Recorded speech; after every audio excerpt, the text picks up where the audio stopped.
À l'issue des élections des délégués du personnel dans les entreprises privées et publiques le 13 janvier dernier, le ministre du Travail et de la Sécurité sociale était face à la presse à Yaoundé.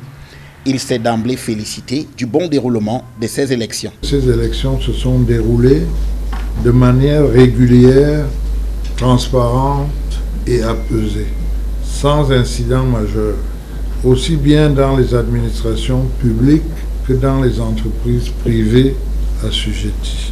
Cette année, a-t-il expliqué, le recours à la technologie, notamment au digital, a permis le déroulement satisfaisant de ces élections avec à la clé leur transparence.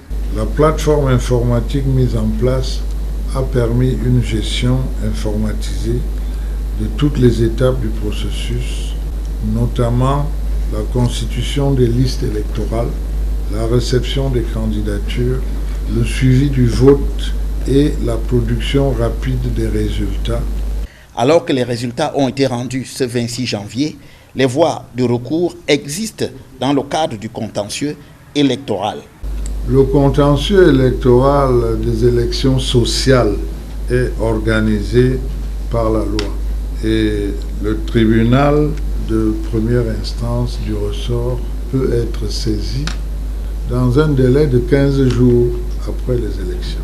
Quant au cas des entreprises ne s'étant pas pliées à ce processus, le ministre du Travail les appelle à se conformer et annonce des actions supplémentaires en cas de refus définitif. Nous allons les rappeler à l'ordre dans les tout prochains mois qui viennent. Nous leur avons demandé de le faire sans délai. Donc les inspecteurs vont être envoyés en contrôle. Et nous ne demandons qu'une chose, qu'il nous soit signalé ceux qui ne l'ont pas fait. Les mandats des délégués du personnel nouvellement élus courent à partir du 1er février 2026.